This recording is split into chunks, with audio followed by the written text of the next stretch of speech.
Thank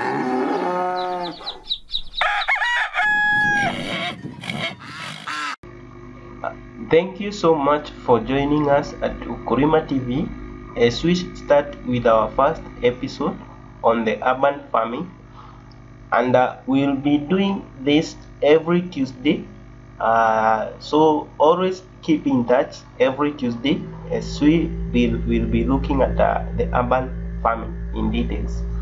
So your presenter today is Anthony, and today we'll be looking at just an introduction part on urban farming. And so to start with, I will look at what is this urban farming. How do we understand this term of urban farming? So in the books, they normally look at it as an art and as a science. The reason why it is an art, when you are going to farming, you are kind of doing some art with the soil. And the reason why we are looking at it as a science, remember, we'll be looking at it as you'll be doing some scientific test or some scientific proofs. That is why it is a science. So in our basic terms, or in a layman aspect, urban farming is an act of growing plants or an act of rearing animals primarily for food and other domestic usage.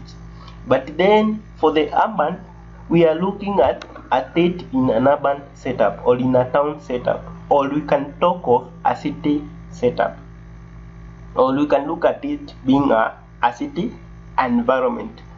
So in the urban farming, we may not necessarily look at it in a domestic aspect. We can also have it as a commercial aspect, depending on the piece of land that you are having, or depending on the type of farming that you are going to have.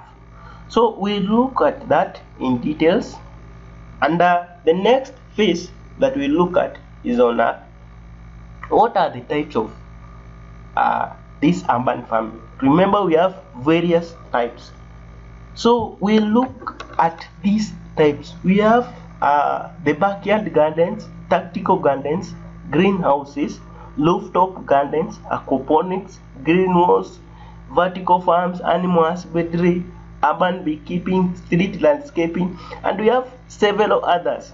But now we'll just concentrate on these 9 types of the urban farming or the urban agriculture. And in a brief description, if I look at the first one, which is the backyard gardens. For the backyard gardens, we are looking at the species that have been left out in our urban setup or in our urban environment, as you can see shown in the photo. So the backyard garden, in our own language, we normally refer to them as the kitchen gardens. The species that have been left for us to do some small farming for the kitchen purpose. So for this part, you can be able to utilize that small space and do some quality agriculture. We will look at the various types of agriculture that you can be able to do in your small backyard. For example, you can use it for vegetable growth. You can do some animal rearing, like you can do some poultry, you can do some dairy farming depending on the space that you are having. You can do some, say, rabbit farming. So we look at that in details later or in our coming episodes. Then the next type of urban agriculture is the tactical gardens. For the tactical gardens, we are talking about the species that have been left for a specific purpose. Remember, that is why we are talking about it being a tactic. For example, we can talk of the cows, but then these species are normally underutilized. So we are going to look at it in details. How can you be able to maximize use of those species and get some use on them how can you be able to reclaim those spaces? So we look at that on the farming that we can employ on those tactical gardens. We'll be coming to ground to see on how can we be able to use those spaces. Then the other type of urban agriculture is an agriculture we are terming it is a greenhouse, as you can see from the photo. So for these greenhouses, we are talking about the space, the use of controlled environment. We can still use the urban setup, that small space, and do some small greenhouses. Remember, for the greenhouses, you get your farm produce on time. Or if you compare it with the normal farming, for these greenhouses, you get your produce very fast. The produce matures very fast because of the controlled environment. So we look at this, or now you can be able to do vegetables in a greenhouse setup. Then the other type of urban agriculture is rooftop gardens. In the current modern world, in most cases in architecture field, they are doing something you are calling the flat roof. For the flat roof, we are talking about, instead of having now the high pitched roofing, they are now doing some the concreted rooftops, whereby those spaces can be utilized. Remember, you are having less spaces currently, so every space should be economically utilized. So for this case, you can be able to use your rooftop. You can do some farming, you can do some agriculture at the rooftop. You can be able to do some vegetables. You can have some containers, you fill them with soil, and have some vegetables at your rooftop. You can be able to utilize that rooftop. You can do some even maybe say poultry farming at your rooftop. You can utilize that space and get and do some farming. Then the other type of urban agriculture is what you are terming it as aquaponics. When you're looking at the aquaponics, we are talking about use of liquids to do your farming. So for this case, if you look at maybe our urban setup, we have less space, so you can be able to do some fishing, and at the same time you can be able to utilize the same space and do some vegetables. There is a type of farming, we call it hydroponic. For the hydroponic, we don't use soil. We can use a liquid as a solvent to supply nutrients to our plants, and still use the same format or the same liquid to do some fish farming. So we look at this aquaponics. It is actually one of the modern methods that we can utilize in an urban setup. Remember, in an urban setup we have less space, so we are trying to maximize use of every space and get maximum produce, or get maximum output at the end of it all. So that is on the aquaponics. Then the other type of urban agriculture is the green wall. For the green wall, we are talking about having our walls being green, and by this our wall being green is not by painting, it is by having some we can talk of vegetables, doing some vegetables on our walls. So we'll see on how we can be able to do some this green wall farming, or we can be able to do some green wall agriculture. Then the other type of urban agriculture is vertical farms. So for the vertical farms, we are talking about remember, when you are doing the normal farming, we normally do it horizontally, but now we are looking at it as doing vertical farming. So we can use the hydroponic method, whereby we have some plants planted on we can the ponic method, where we use solvents, or we use liquid to get to our plants, or we can even have some soil planted of some soil in a certain say container that is vertical, as you can see from the photo, and do some farming. We can do some vegetables. So we are looking at it, utilizing every space that is available. So that is on the vertical farms. Then the other type of agriculture is the animal husbandry. When you're talking about animal husbandry, we are talking about rearing of animals for domestic purpose. So you can do some, maybe the chicken layering, or that is a poultry, just for domestic use, for use by your family, but not for maybe commercial purposes. Then the other type of urban agriculture is the urban beekeeping. For this, it will be rarely used because it also depends with the local authority regulation. So depending on the set regulatory by the local county, we'll see on whether we can be able to do the beekeeping. Then the last type of urban agriculture is the street landscaping.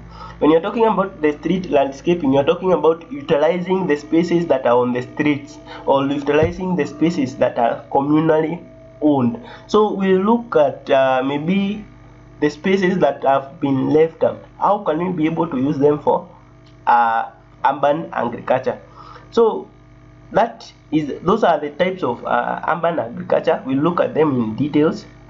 We'll look at every type of available space in your area and see on how you can be able to use it.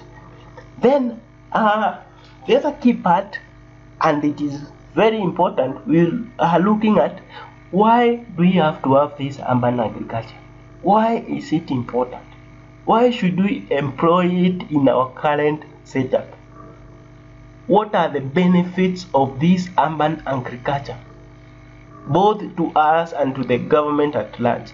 So we look at the benefits of the urban farming. I have just 5 benefits that we are going to look at. The first benefit is on the economic benefits. Remember, when you're talking about the economic benefits, we are talking about the growth of ourselves. How can we be able to improve our livelihood? How can we be able to improve our status? So the urban farming we can be able to use it to earn. Remember, we have a bigger population, as you can see from this graphical representation, or as you can see, be able to see it from this description. We have a bigger percentage of youths being jobless. So we must be able to utilize every resources that is available in our country to create job opportunities. So and this urban farming, we can be able to utilize the urban setup or the urban spaces that are available and do some farming. For example, a person can be able to do some chicken layering, and he or she can be able to sell the farm produce, that is the chicken, to the nearby hotels. By that, you are creating employment. Remember, as our saying goes, the next billionaires in Africa will actually be farmers. So I don't know how you take this information. Then the other key benefit is on the environmental aspect. Remember, when you're talking about environment, we are talking about the soil pollution.